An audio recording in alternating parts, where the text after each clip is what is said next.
All right, let's get into one of the wildest, most persistent stories to ever come out of U.S. intelligence, the idea of the CIA's psychic spies.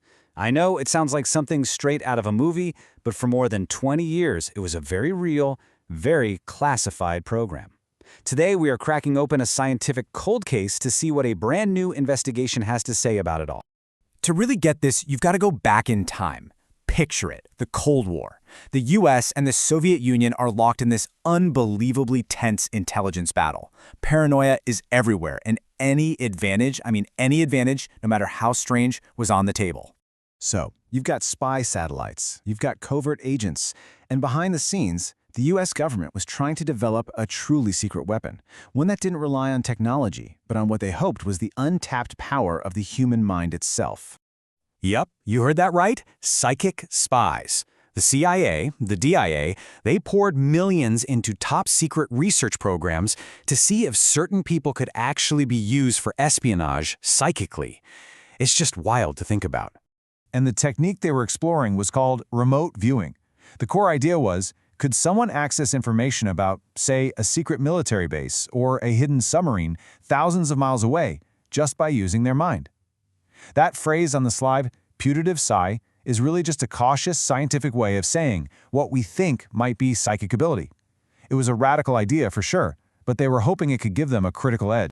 So then, in 1995, the whole program gets declassified.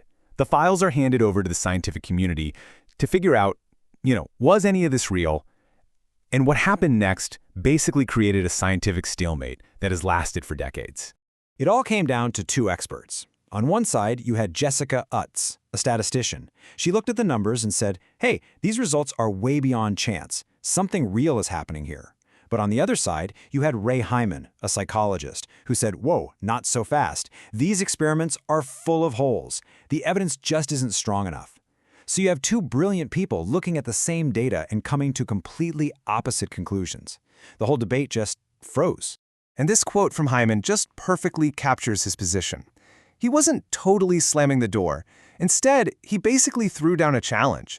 He said, look, this is kind of interesting, but it's not good enough. It's not real science. Come back when you have rigorous, repeatable experiments. It was a direct challenge to the entire field. And for decades, that challenge just sort of hung in the air. Until now. Recently, a new team of scientists decided to reopen this cold case. They looked at all the old data, all the old criticisms, and they came up with a really fascinating new angle. And that new angle was something called emotional intelligence, or EI. Now, we usually think of EI as, being good with people or being able to manage your own feelings. But these researchers had a different idea. They wondered if this very specific skill, the ability to accurately perceive and use emotional information, could be the missing piece of the puzzle. And this led them to ask this really powerful question. What if success in remote viewing isn't about some mysterious psychic power at all? What if it's actually about being highly attuned to emotional signals? Could our feelings be the channel for this weird kind of information? Now, to test this wild idea, they couldn't just redo the old experiments. They had to build a better one from the ground up, one that specifically addressed all the criticisms from skeptics like Ray Hyman. This new test, it had to be bulletproof. So they gathered over 600 people and split them into two groups. Group 1 was made up of people who said they'd never had any kind of psychic experience. Let's call them the non-believers. Group 2, on the other hand, was made up of people who did report having prior psychic experiences, the believers. And they were given slightly different targets to remote view. And here's how they made the experiment bulletproof.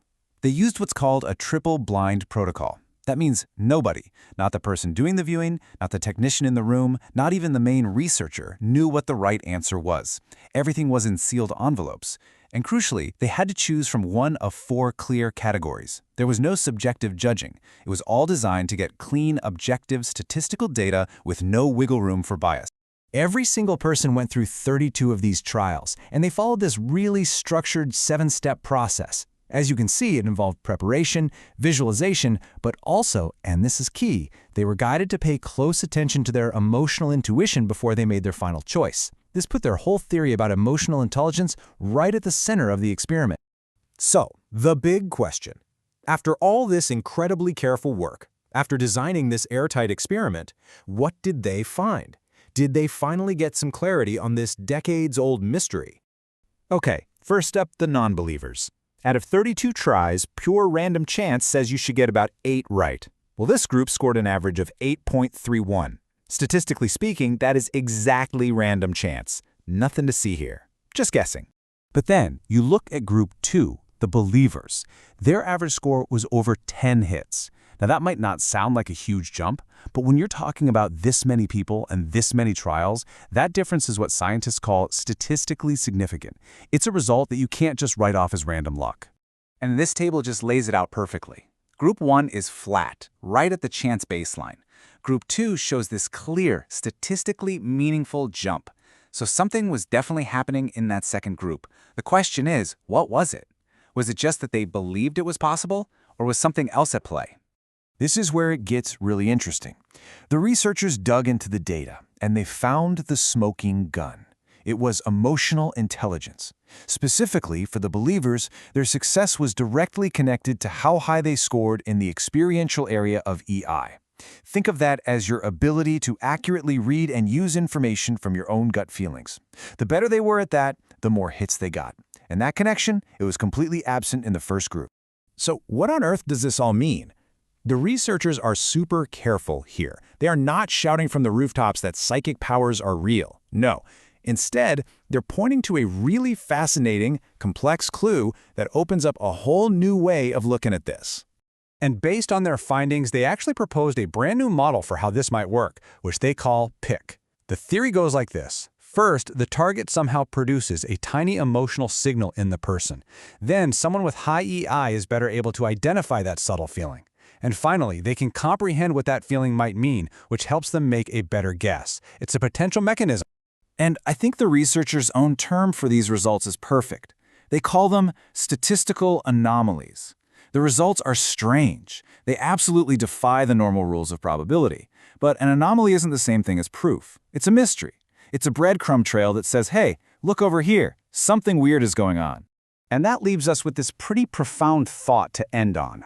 This research doesn't prove the CIA had psychic spies, but what it suggests is that for 20 years, they might have accidentally been studying something even more interesting, a strange hidden link between our emotions and our access to information. Maybe the answer isn't paranormal, but is actually just a deeper part of our own minds, which forces us to ask, are there parts of our own consciousness that science is only just beginning to draw the maps for?